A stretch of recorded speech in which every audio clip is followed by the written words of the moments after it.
Olá, sou o professor Leandro Guimarães, farmacêutico clínico, farmacologista e mestre em biomedicina. E na nossa videoaula de hoje, iremos abordar sobre o manejo farmacológico da dor crônica orofacial. Vamos lá para o nosso material. Então, esse é o nosso tema da videoaula de hoje, manejo farmacológico atual e novas perspectivas da dor orofacial crônica associada às disfunções temporomandibulares. Bom, primeiro ponto, antes de entrarmos na discussão mais aprofundada em relação a esse assunto, é abordarmos sobre o conceito de dor, né? Entender o que é dor no seu conceito, no seu contexto amplo e definirmos o que é dor orofacial. Bom, a International Association for the Study of Pain, que é a IASP, conceitua a dor da seguinte forma: dor é uma experiência sensorial e emocional desagradável associada a um dano tecidual real ou potencial, ou descrita em termos desse dano. Então, dor é um sinal. Então, quando o sinal de dor surge, nós devemos investigar a causa por detrás do surgimento deste sinal que é chamado de dor. É um sinal que é captado na periferia e é conduzido até vias centrais, principalmente córtex, para que seja processado e retorne como uma mensagem de dor. Então, aí é que o nosso organismo, aí é que nós iremos sentir, iremos experienciar, tá certo? Dor orofacial. Dor orofacial é toda dor associada a tecidos moles e mineralizados, pele, vasos sanguíneos, ossos, dentes, glândulas ou músculos, da cavidade oral e da face.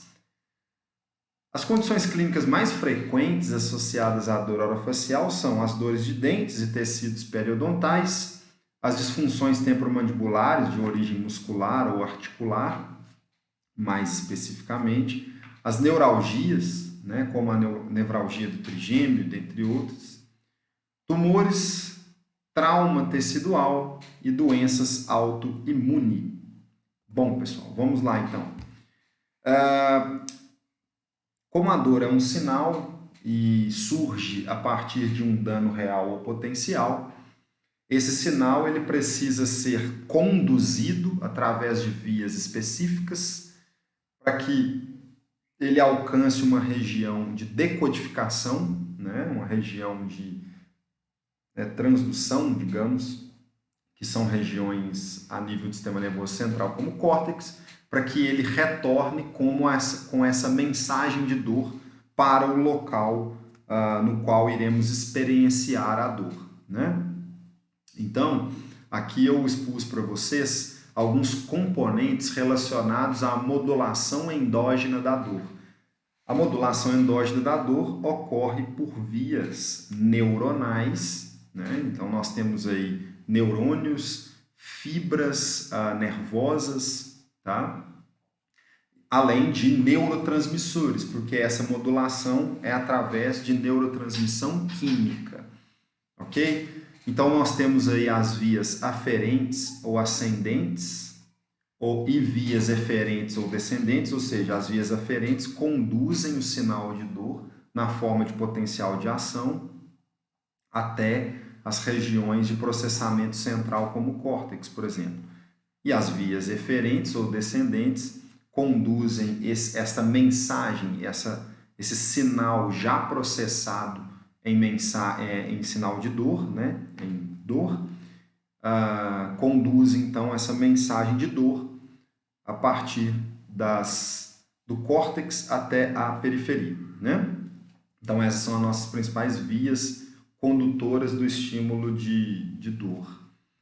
Os neurotransmissores envolvidos, é claro que existem outros neurotransmissores envolvidos, mas eu expus aqui os principais neurotransmissores que se discute em relação à modulação endógena da dor, como o glutamato, um neurotransmissor excitatório muito importante, substância P, peptídeo importante aí que está associado com fibras nervosas do tipo C, que estão muito envolvidas no contexto da dor crônica, né? O GCRP, que é o peptídeo relacionado ao gene de calcitonina, ou CGRP, né, também assim denominado, que é um outro peptídeo muito importante. A via CGRP é uma via muito discutida atualmente, né? Principalmente agora, em virtude dos imunobiológicos preventivos de enxaqueca, na questão da enxaqueca, né? A noradrenalina, que faz parte, noradrenalina e a serotonina, que é o 5-HT aí que vocês estão vendo, que fazem parte das vias inibitórias descendentes da dor, ok? Então tá aí os principais neurotransmissores envolvidos. Os tipos de fibras nervosas e neurônios, a denominação dos neurônios, né, nas vias de modulação endógena da dor. O principal tipo de fibra nervosa é a fibra do tipo C, no qual nós temos o envolvimento aí do neurotransmissor peptídeo substância P, e os neurônios são denominados de neurônios de primeira, segunda e terceira ordem, né? Sendo que o neurônio de primeira ordem são os neurônios chamados de neurônios nociceptivos, né? No qual vocês podem observar aí embaixo que eu descrevi as regiões de condução e processamento de estímulo. Então, uma dessas regiões são os neurônios nociceptivos, os terminais periféricos de aferentes primários, né, que são chamados de nociceptores, são os neurônios nociceptivos de primeira ordem. Nós temos uma região muito importante que é o corno dorsal da medula espinhal, que é a região do H medular, uma região de condução extremamente importante, no qual ocorre uma sinapse entre um neurônio de primeira e de segunda ordem, né, uma sinapse crucial. O tálamo e o córtex cerebral, no qual são regiões centrais importantes, principalmente o córtex, que é a região de processamento da informação trazida pelo estímulo de dor. Então tá aí, alguns pontos importantes para vocês, tá? Então, fazendo um apanhado geral, né? O estímulo da dor, que é captado na periferia e é conduzido pelas vias de modulação da dor, essa condução ela se dá mediante a neurotransmissão. A propagação desse estímulo se dá mediante a neurotransmissão química, né? No qual nós temos aí fazendo parte desse complexo, desse complexo modulador, né? Os neurônios, primeira, segunda e terceira ordem, as fibras nervosas como as fibras do tipo C e os vários neurotransmissores aí, principalmente glutamato, substância P, adenosina, né? Dentre outros, nos quais formam as nossas vias ascendentes, né? que conduzem o estímulo da periferia até o encéfalo, e as vias descendentes que conduzem o estímulo do tronco encefálico até a periferia, já na mensagem de dor, né? Já processado. Então aí eu fiz um apanhado geral para que vocês possam compreender a magnitude desse complexo, né? Bom, então aí é só para demonstrar como funciona essa neurotransmissão. A gente sabe que o neurotransmissor ele é sintetizado no corpo celular, né? Depois ele é conduzido até os terminais axonais do neurônio pré-sináptico e é armazenado em vesícula, e com a chegada do estímulo e alteração do potencial elétrico dos botões axonais, dos terminais, né? Os botões axonais, modifica-se o potencial de membrana ali, abre canal de cálcio voltagem dependente, entra cálcio, aumenta a concentração citoplasmática de cálcio no neurônio, nos terminais axonais do neurônio pré-sináptico, e isso gera um estímulo de exocitose dessas vesículas, no qual essas vesículas fundem-se com a membrana plasmática do terminal axonal do neurônio pré e liberam um neurotransmissor em uma região de contato chamada de sinapse, uma região de comunicação entre neurônios e neurônios células efetoras, chamado sinapse, tá certo? Esses neurotransmissores, então, interagem-se com receptores presentes na membrana das células pós-sinápticas, sejam neurônios, outros neurônios, ou sejam outros tipos de células, ativando esses receptores e disparando as vias de sinalização intracelular que culminam na propagação deste estímulo, ok? Então é só para exemplificar, desenhar, né, para que vocês visualizem essa questão da neurotransmissão. E aí eu fiz um desenho esquemático para vocês, eu mostro um desenho esquemático das vias ascendentes e descendentes, né? A via ascendente ou eferente, que conduz o estímulo da periferia até o córtex cerebral, né, representado aí com a cor azul, e a via descendente que conduz a mensagem já processada de dor do tronco cefálico, né, do córtex cerebral principalmente, até a periferia. Então, nós iremos experienciar a dor a partir desse processamento do estímulo. Então, a via descendente representada na cor vermelha, tá certo? Então, aí nós temos algumas regiões importantes, né, nos quais vocês percebem, estamos representando a via ascendente, pontuando ali o terminal nociceptivo, que é o terminal responsável pela captação do estímulo. Então, o terminal nociceptivo, ou nociceptor, que é o neurônio de primeira ordem, né, no qual é composto aí pela fibra nervosa do tipo C, que é uma das principais fibras que estão envolvidas no processo, na modulação endógena da dor, principalmente dor crônica, tá? Dando um foco maior na dor crônica, tá? Então, esse terminal, esse nociceptor, ele capta esse estímulo nocivo e conduz esse estímulo. Na verdade, ele capta o estímulo nocivo, converte esse estímulo em um sinal eletroquímico e conduz esse sinal ao longo das fibras nervosas aí, né? Nesse caso representado pela fibra nervosa do tipo C, na forma de potencial de ação. Tá? Então, esse potencial de ação dispara esse estímulo e esse estímulo desemboca ali no terminal axonal do neurônio de primeira ordem, no qual ocorre a liberação ali no corno dorsal da medula espinhal de algumas moléculas sinalizadoras, alguns neurotransmissores, né, importantes como o glutamato, como o CGRP, né, ou GCRP, como a substância P, né, como a adenosina e dentre outras moléculas que eu já discuti com vocês, já apresentei, né? Então, essas moléculas ativam receptores presentes ali no neurônio de segunda ordem, né?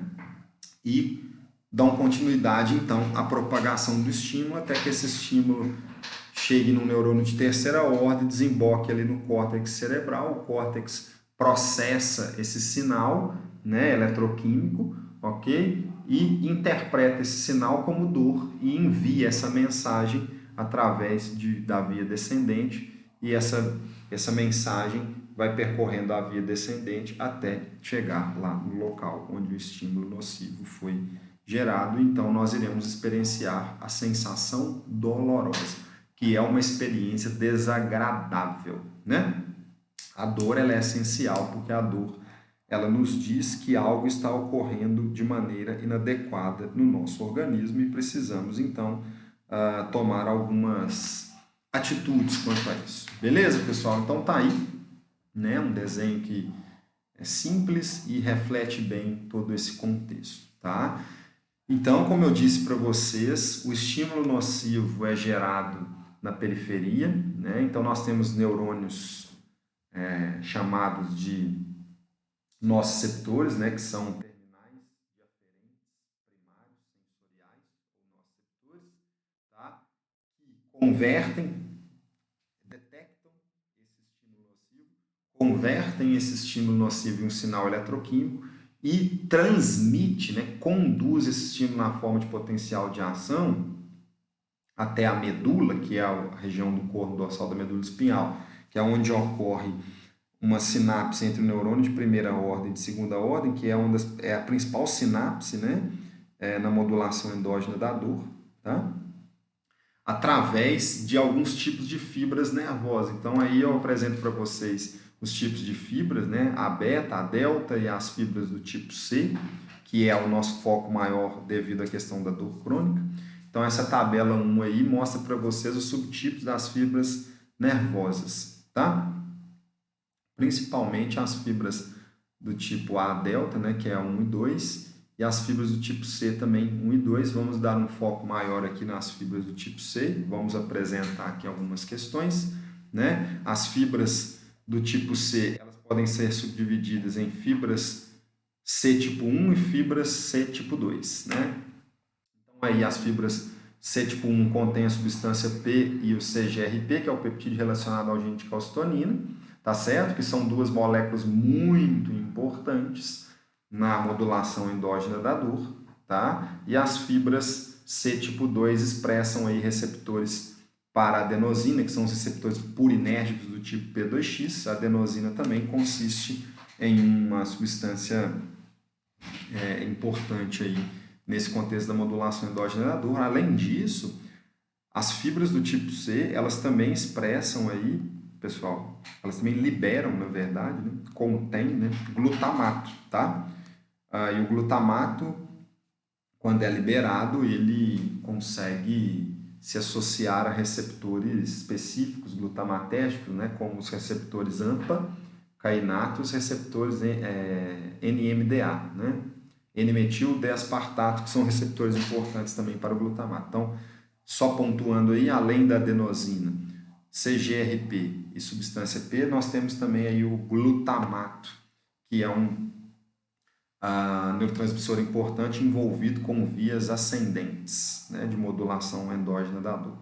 Bom, então aí eu mostro para vocês um desenho um pouco mais bonito, digamos assim, né, um desenho mais detalhado, né, onde vocês podem perceber o terminal periférico do nosso receptor, né, no qual é o que capta o estímulo é o terminal periférico, né, e converte ele em sinal eletroquímico e propaga ele ao longo das fibras nervosas envolvidas, como a fibra do tipo C, na forma de potencial de ação, no qual ocorre uma primeira sinapse entre um neurônio de primeira ordem e um neurônio de segunda ordem, que essa sinapse está ali no corno dorsal da medula espinhal. Então é ali que é liberado, por exemplo, a substância P, né, o CGRP, o glutamato, que são neurotransmissores contidos em vesículas, armazenados em vesículas lá na fibra aferente do tipo C, né, que são liberados nessa sinapse e vão ativar receptores específicos presentes na membrana do neurônio de segunda ordem ali, né, representado pela aquela bolinha verde ali, né? Tá certo? Que são os receptores NMDA e AMPA, no caso do glutamato, os receptores P2X, que são os purinérgicos no caso de adenosina, e os receptores específicos aí para o peptídeo relacionado ao agente calcitonina. Então, ativando esse neurônio de segunda ordem pela neurotransmissão química, o estímulo continua propagando pela via ascendente aí até atingir ali o córtex, né, que são regiões mais centrais, né, de processamento, e então esse estímulo é processado, decodificado e retorna pela via descendente como mensagem de dor. Então iremos experienciar a dor, tá certo, pessoal? Então, como que a gente consegue, né, modular farmacologicamente a dor? Justamente atuando a nível de neurotransmissão, principalmente das vias, né, que conduzem o estímulo de dor, né, as vias ascendentes e descendentes, né, que nós iremos verificar um pouco mais adiante. Tá? Então aqui é uma imagem mais detalhada, então aqui eu mostro para vocês, vamos focar aqui nessa sinapse. Então essa sinapse entre um neurônio de primeira ordem e o neurônio de segunda, que ocorre lá no corno dorsal da medula espinhal, na região de H medular, eu ampliei essa região da sinapse aqui, ó. Então eu representei essa região da seta em vermelho, né, onde a seta em vermelho está apontando aqui, tá? Aqui, ó. Então seria isso, ó. Aqui onde tem glutamato, substância P, CGRP e ATP, por exemplo, né, que na verdade é a adenosina, né, o ADP, na verdade, né, é a terminação do neurônio aferente primário nociceptivo, que é esta terminação aqui, né? E essa região aqui onde encontram-se os receptores específicos para cada neurotransmissor, presentes na membrana, estão presentes aqui na membrana do neurônio do corno dorsal da medula espinhal, que é o neurônio de segunda ordem, que é esse, né? Então, Esse é um desenho aqui esquemático mostrando isso.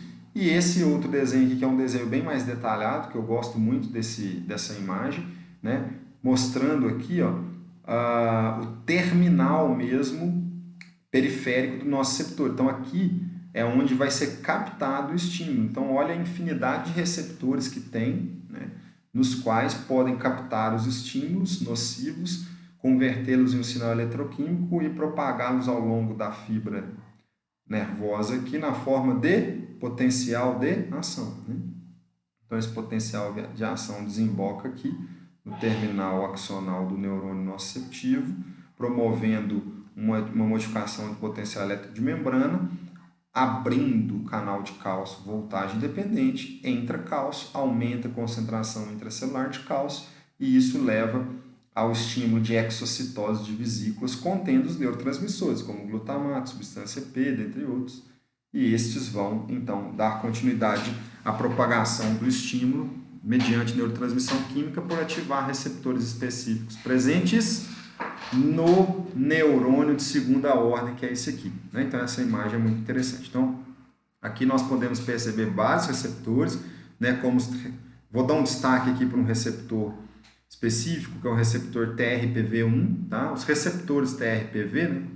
Principalmente esse TRPV1, tá? Que é um receptor sensível, por exemplo, à capsaicina, que é uma molécula responsável pela aquele ardor da pimenta, né? Então, aquela molécula chamada de capsaicina presente na pimenta, responsável pelo ardor, estimula esse receptor aqui e é capaz de disparar um estímulo de dor, né? E o curioso é que uma concentração elevada de capsaicina é capaz de promover a analgesia, ou seja, o bloqueio desse estímulo, né? Então isso é interessante, ok? Então vamos dar continuidade aqui. Algumas observações importantes em relação ao manejo da dor, né? As discussões relacionadas ao manejo da dor. Dor é um sinal, portanto, subjetivo e pessoal, certo? O que dói em mim, em uma intensidade X, pode não desempenhar a mesma característica em você. Então, é subjetivo pessoal e o que torna a avaliação tanto quanto peculiar e individual, né? Bastante individualizado. O manejo farmacológico da dor é paliativo, ou seja, não é curativo, tá? Então, o manejo farmacológico ele visa aliviar sinais e sintomas, basicamente o sinal, né? Caracterizado por dor, tá? Então, diminuir a periodicidade, frequência, intensidade, duração. Como que a gente faz isso? Modulando o sinal de dor através das vias, utilizando fármacos, tá? Das vias que conduzem esse estímulo. O objetivo do manejo terapêutico da dor é a reabilitação biopsicossocial do paciente. Veja que eu coloquei aqui o manejo terapêutico, então eu incluí toda a cadeia de tratamento, não só farmacológica, mas também a não farmacológica. O objetivo é o quê? Reabilitar o paciente no contexto biopsicossocial para que ele tenha uma melhor qualidade de vida. Esse é o objetivo principal, né? Avalia-se no contexto do manejo farmacológico da dor a polifarmácia, é um cuidado especial para aqueles pacientes que fazem uso de 4 ou mais medicamentos na sua terapêutica medicamentosa, e isso porque as interações medicamentosas elas podem trazer novos problemas de saúde para o paciente e impactar negativamente na terapêutica, né? Ok? E é de fundamental importância a avaliação das características da dor, como o tipo, né? Qual dor nós estamos lidando, aguda, crônica, né? É uma dor disfuncional, é uma dor neuropática, é uma dor inflamatória, né? de cunho inflamatório. A periodicidade, né? Qual que é a periodicidade dessa dor, quando ela aparece, né? A frequência que ela aparece, qual que é a intensidade dessa dor, qual que é a duração, quanto tempo que ela dura, né? A intensidade geralmente utiliza-se uma escala analógica numérica, né? De 0 a 10, onde 0 é a ausência de dor e 10 é a dor mais intensa que se pode sentir, apesar de ser uma escala subjetiva nos dá um ponto de partida para o raciocínio clínico, né? Ok? Então, é importante também entendermos essa questão da classificação da dor. Então, a dor ela pode ser classificada segundo a cronologia e quanto ao seu mecanismo de desenvolvimento, né? Então, quanto à cronologia, a dor pode ser classificada como crônica. Aguda caracteriza-se por uma sensação dolorosa que perdura por um período de até 90 dias, e crônica é aquela dor que pode durar mais do que 90 dias e está diretamente ligada a um processo patológico denominado sensibilização central, ok? A sensibilização central é um fenômeno biológico que se dá devido à hiperexcitabilidade neuronal, né? Isso gera uma neuroplasticidade que culmina nesses disparos do estímulo de maneira não controlada e leva a um fenômeno de sensibilização central. Tá certo? E quanto ao seu mecanismo, nós podemos classificar a dor como nociceptiva ou transitória, né? Aquela dor envolvida com aspectos fisiológicos, a dor reflexo, a dor para preservação tecidual, né? Você aproxima sua mão, por exemplo, de uma chama e o seu primeiro estímulo é a retirada da mão, né? Então é aquela dor nociceptiva transitória daquele estímulo de retirada. A dor inflamatória, que é aquela dor caracterizada pelo processo inflamatório, onde são liberados mediadores químicos inflamatórios que são capazes de disparar os estímulos de dor. A dor neuropática, né, que é uma dor caracterizada por uma lesão do sistema somatosensitivo, uma lesão nervosa que causa sensibilização central por hiperexcitabilidade, né? Exemplos aí nós temos a nevralgia do trigêmeo, nós temos a dor do membro fantasma, né? A neuropatia periférica, que ocorre muito com diabetes, no diabetes mellitus. A dor mista, né? Que é uma dor que combina fatores inflamatórios, neuropáticos. E a dor idiopática disfuncional, que é aquela dor devido a um mecanismo de disfunção orgânico que causa esse fenômeno aí de hiperexcitabilidade e sensibilização central, né? São dores que geralmente estão associadas com causas desconhecidas, como, por exemplo, a fibromialgia é um exemplo clássico de dor, tipo de dor disfuncional, tá? Ok, pessoal? Então, aí estou mostrando para vocês aí aquela escala, né, no qual pode ser utilizado para avaliar a intensidade da dor, não é mesmo? Só para representar o que eu falei anteriormente, tá? E por que temos que o objetivo maior é a reabilitação biopsicossocial do paciente, aliviar o sofrimento, né? Reabilitar o paciente no contexto biopsicossocial para que ele possa ter uma melhor qualidade de vida. Por causa disso, pessoal, porque todas essas manifestações podem acompanhar a dor crônica, né? Então, o paciente ele pode sofrer de todos esses transtornos, como distúrbio do sono, falta de energia, dificuldade de concentração, diminuição do apetite, irritabilidade, ansiedade, depressão e sonolência. Então, isso impacta muito negativamente na vida dos pacientes, né? Então, o ideal é que a gente controlar essa dor, manejar essa dor de modo que nós possamos evitar a ocorrência dessas condições associadas.